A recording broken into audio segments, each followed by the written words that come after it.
Now, when the Romans adopted Christianity in order to co-opt it, they removed the sacred womb as the symbol, because the earliest Christians in Alexandria used the Ankh as their sign of early Christianity.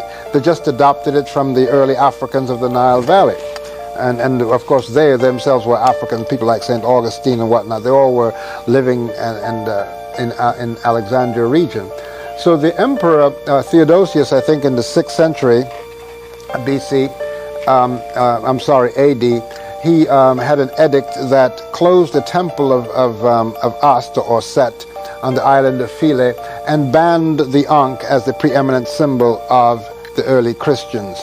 And then when Constantine came, he substituted the Roman sword, which is now the cross, as the symbol of that religion.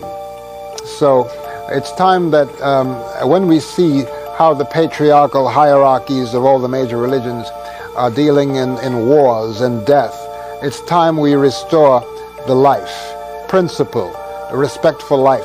When people, I ride in cabs and they ask me, what's your religion? I say, take a deep breath with me. You've just joined my religion. What kind of religion is that? I said, it's the aim of all religions, life. Yes. There's nothing bigger, better than life. Even cockroaches want to live.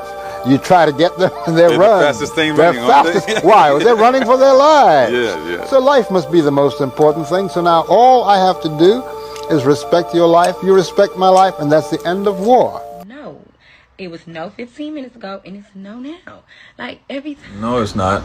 The only reason why these things are perceived as hard is capitalism and the greed and monopolization that it breeds. There are 25 times more empty homes than homeless people. All of humanity could fit into New York or Texas. We live in a world where resources are abundant but have been brainwashed into thinking they're scarce. That's why most of humanity is walking around in a mind state of fear and submissiveness. But if we knew that the earth itself actually provides us with infinite access to everything we need, then we'd be operating in an abundance and freedom mindset. Like, we don't even produce things efficiently and there's still enough for everyone. The only barrier between people and the things that they need is this monetaryism that we live under. So imagine if we produce things in an efficient and humanitarian manner rather than this cynical and barbaric manner. This was success, little.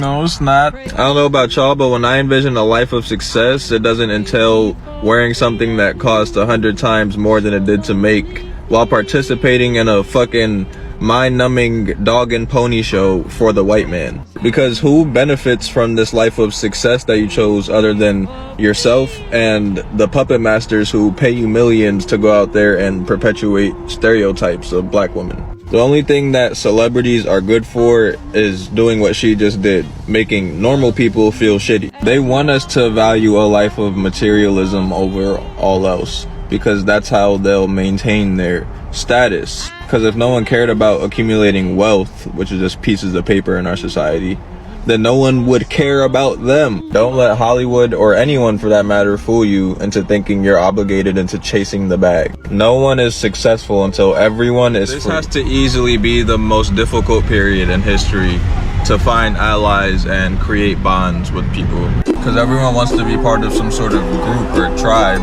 And the moment you express an opinion that isn't in line with the consensus of said group or tribe, you're most likely no longer considered one of them. This dynamic sucks for people like me who have a wide array of worldviews and opinions. Because the same people who relate to you and connect with you on one opinion will get pissed off at the next opinion. It's an epidemic of confirmation bias and echo chambers. We have to stop allowing these arbitrary and artificial labels to hinder us from even hearing out viewpoints and perspectives that oppose ours. Left, right, liberal, conservative, socialist, capitalist, I don't give a fuck. Whether you like it or not, we all have more in common with each other than we have differences.